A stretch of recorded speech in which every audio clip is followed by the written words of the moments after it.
हम ब्रह्म।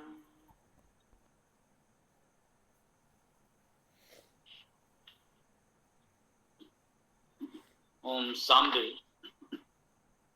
अध्याय 1 सूक्त 6 मंत्र 7 सांबे अविकल मंत्र संख्या 61।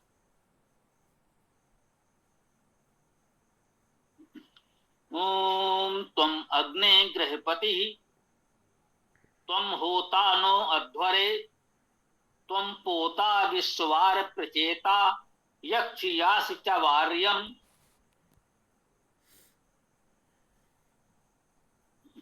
ओम त्वं तुम अग्ने, हे अग्नि, अग्नि संबोधन में होता है हे अग्नि, हे अग्निगत स्वरूप।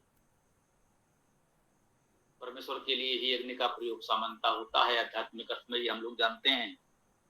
तो हे अग्नि, हे अग्नि, हे गत स्वरूप परमेश्वर, तुम ग्रहपति ही, ग्रहपति हो, तुम ही ग्रहपति हो। प्रत्येक ग्रह का ग्रहपति होता है। ग्रहपति का भाव समझें। प्रत्येक परिवार का एक अधिपति, एक मुखिया होता है जो परिवार का संचालन करता है, पालन पोषण करता है, मुख्य दायित्व उस पर होता है। परिवार के जो वयोवृद्ध हैं उनका आशीर्वाद मार्गदर्शन होता है, उनके पालन पोषण का दायित्व भी गृहपति पर होता है। गृहस्थ कह सकते हैं जो वास्तव में कार्यशील व्यक्ति है, जो कुछ भी कार्य व्यापार व्यवसाय कर रहा है और परिवार का पालन पोषण कर रहा है, उसे गृहपति कहा जाता है।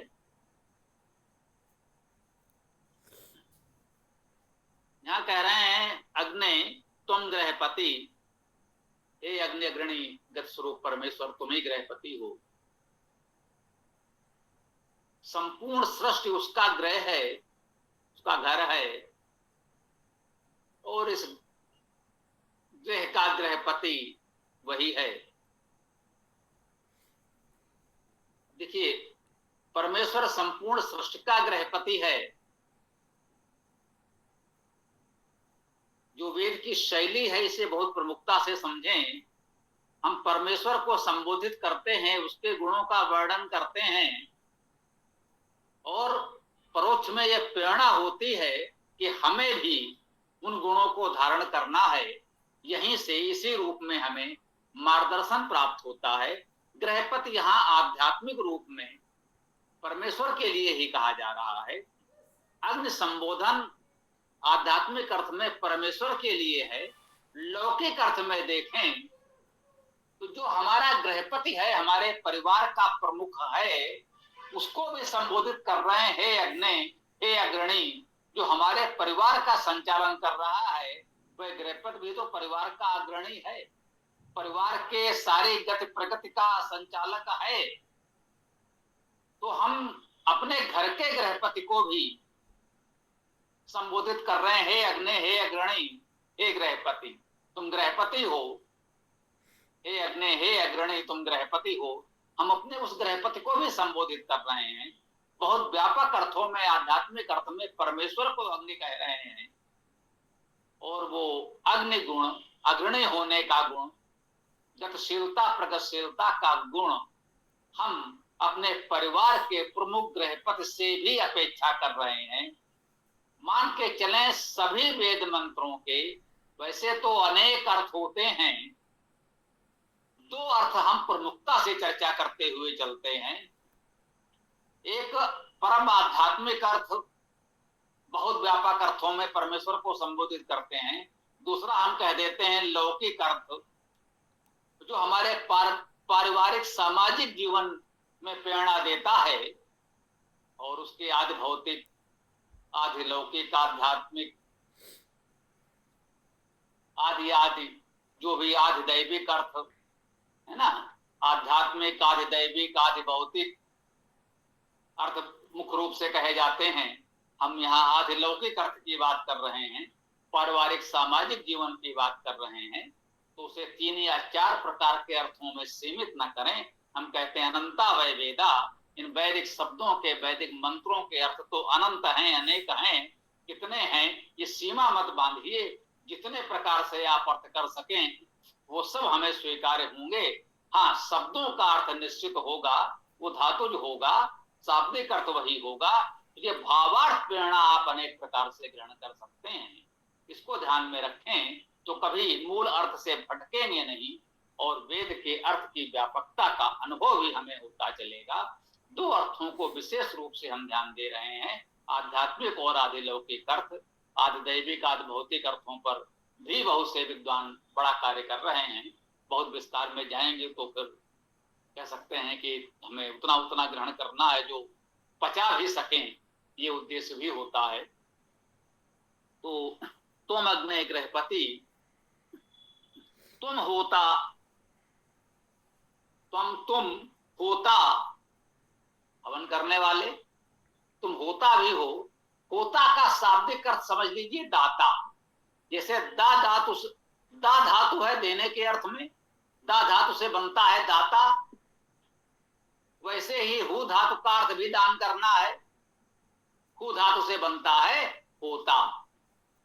होता और दाता व्याकरण की दृष्टि से समान है, धातु में अलग अलग हैं, परंतु दोनों धातुओं का अर्थ दान करना है, अर्थात ये दोनों शब्द समानार्थी हैं, ऐसा कह सकते हैं। दा धातु का अर्थ दान देना, दान करना है, हु धातु का अर्थ भी दान करना है। हाँ, उसमें आदान प्रदान करना अर्थ और लिखा है कि देने के साथ साथ कुछ आवश्यकता पड़े तो हम ले भी सकते हैं, समाज में आदान प्रदान का क्रम चलता रहे, उसे हवन कहते हैं। वो हु धातु से बनता है, दा धातु से दान बनता है, वहां देना ही देना है, वहां लेने का कोई भाव नहीं होता। तो इतनी सी बात है, मुख्य अर्थ तो दान करना हु धातु का भी है और दा धातु का भी है। दा धातु से दाता अर्थात देने वाला, हु धातु से होता का अर्थ भी है देने वाला, दान करने वाला, दाता। कह रहे तुम होता अर्थात दाता भी हो। नो हमारे लिए, अध्वरे, अध्वर में अर्थात अहिंसा में, आ उपसर्ग नहीं निषेध के अर्थ में, ध्वर धातु का अर्थ हिंसा करना, अध्वर का अर्थ अहिंसा या अहिंसक। बहुत बार ये शब्द आया है, हम लोगों ने बहुत चर्चा की है। अध्वरे अर्थात अहिंसा में। कह रहे हैं तुम अग्नि गृहपति, तुम होता नो अध्वरे। हे अग्नि, हे अग्रणी गत स्वरूप परमेश्वर या हमारे समाज के अग्रणी जन, तुम गृहपति हो, इस ग्रह के, परिवार के, समाज के अधिपति हो। गृहपति को छोटे से परिवार के अर्थ में लें तो परिवार का अधिपति, परिवार का प्रमुख। समाज को एक परिवार माने तो पूरे समाज का अधिपति, समाज का नेतृत्व करने वाले प्रमुख, समाज के प्रमुख। और आध्यात्मिक अर्थ में संपूर्ण सृष्टि उसके लिए तो एक गृह परिवार की तरह ही है। तो परमेश्वर संपूर्ण सृष्टि का गृहपति, अधिपति है। कहते हैं तुम अग्नि गृहपति, तुम होता नो अध्वरे। हे अग्नि, हे अग्रणी, तुम गृहपति हो, तुम हमारे अहिंसा में होता अर्थात दान करने वाले हो। जो हमारे अहिंसक कार्य होंगे, जो अहिंसक समाज होगा, उसमें उस अग्नि स्वरूप परमेश्वर, उस अग्रणी का अनुदान प्राप्त होगा। वो देने वाला है, देता है अहिंसा में। हिंसकों को तो नहीं देगा, देना भी नहीं चाहिए। हिंसक को हम दें तो साधन का उपयोग वो हिंसा करने में करेगा, वो समाज के लिए हित कर नहीं होगा। इसलिए वो होता है, दाता है, दान करता है, देता है, परंतु अध्वरे अहिंसा में। तुम पोता, वह गृहपति है, वह होता है और वह पोता है। पू धातु का अर्थ है पवित्र करना, पोता अर्थात पवित्र करने वाला। जैसे होता हु धातु से दान करने वाला, वैसे पू धातु से पोता पवित्र करने वाला। विश्ववारक, जो विश्व के लिए वर्णीय है, विश्व अर्थात सब, सभी, विश्वारा सभी के लिए वर्णीय है, उसका वर्ण तो सबको करना है। जो अग्नि, अग्रणीगत स्वरूप परमेश्वर है, उसका वर्ण भी सबको करना है।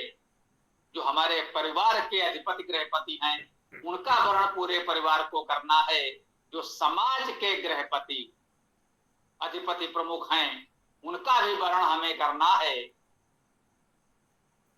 उन्हें भी इस योग्य होना चाहिए कि सब लोग उनका वर्ण करें। दोनों ही बातें हैं। ऐसा नहीं कि जैसे तैसे कोई समाज पर प्रभुत्व बना ले और कहे मैं तो अब इसका अधिपति हो गया तो सब लोग मेरा आदेश मानो, ऐसा नहीं। उसे अपने गुणकर्म स्वभाव से ऐसा होना चाहिए कि लोग उसका वर्ण करें। ये कहा जा रहा है विश्ववारा वह सबके लिए वर्णी होना चाहिए। कुछ शक्तिशाली समर्थकों के बल पर सत्ता प्राप्त कर लेना वो विश्ववर्णी नहीं हो जाता, वो विश्व शासक हो सकता है। लेकिन विश्ववर्णी तो तभी होगा जब गुण कर्म स्वभाव उसके ऐसे हों कि सब लोग स्वेच्छा से उसका वर्ण करें। वो जो कहे वो बात लोग स्वेच्छा से स्वीकार करें, माने, अपनाएं, भय से नहीं कि भाई इन्होंने कहा है यदि इनकी बात नहीं मानेंगे तो हमें दंड मिलेगा। दंड के भय से नहीं, उस पर विश्वास है कि वो जो कह रहे हैं वो हमारे हित में है, इसलिए हम उनकी बात मानते हैं। ये उनको जो नेतृत्व है उसे अपने गुण कर्म स्वभाव आचरण व्यवहार से सिद्ध करना होगा कि सब उसकी अपनी बात माने। यही नेतृत्व का प्रमुख गुण है। सत्ता के बल से, दंड के भय से यदि कोई बात मानता है या मनवाना चाहता है तो ये वैदिक संस्कृति के अनुकूल नहीं है। कहा है विश्ववारा सबके लिए वर्णी है। प्रचेता प्रमुख रूप से चेता, चेतन है, वो प्रमुख रूप से चेतन है। भाई चेतन तो सभी जीव हैं, वैसे तो परमेश्वर की चेतना सर्वव्याप्त है। उस चेतना से रहित, उस चेतना से अलग तो कुछ है ही नहीं। विशेष रूप से जीवों में, प्राणियों में वो चेतना स्पष्ट होती है। परंतु कहा जा रहा है प्रचेता, प्रमुख रूप से चेतन का अर्थ यही है कि हम संवेदनशील हों, अन्य लोगों की स्थितियों को, विचारों को, भावनाओं को, आवश्यकताओं को अनुभव कर सकें, समझ सकें। ये जो प्रमुख चेतना, हम प्रचेता हूं, प्रमुख चेतन करने वाले हूं, प्रमुख चेतना से युक्त हूं। यक्षी अर्थात पूजन करो।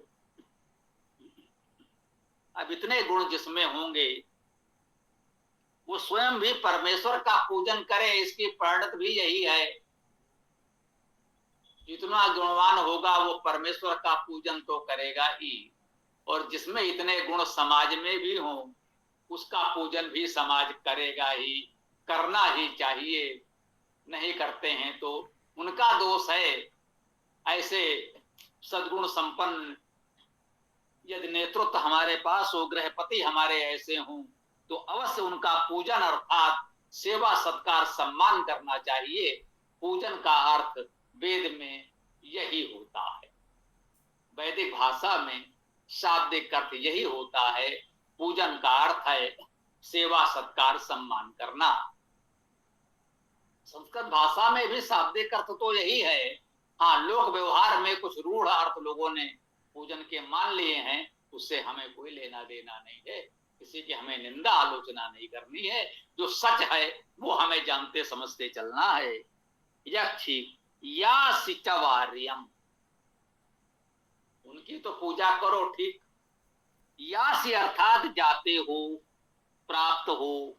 या धातु का अर्थ जाना, चलना, प्राप्त होना। गत्यर्थक धातुओं में जानना का अर्थ भी है, प्राप्त होने का तो है भी। जब चलेंगे जाएंगे तो लक्ष्य को प्राप्त भी करेंगे। यास का अर्थ प्राप्त करते हो, प्राप्त होते हो, वो भी कह सकते हैं। क्या वार्यम, चा और वार्यम, वार्य को अर्थात वर्णीयों को, त्रिधात वर्ण करना।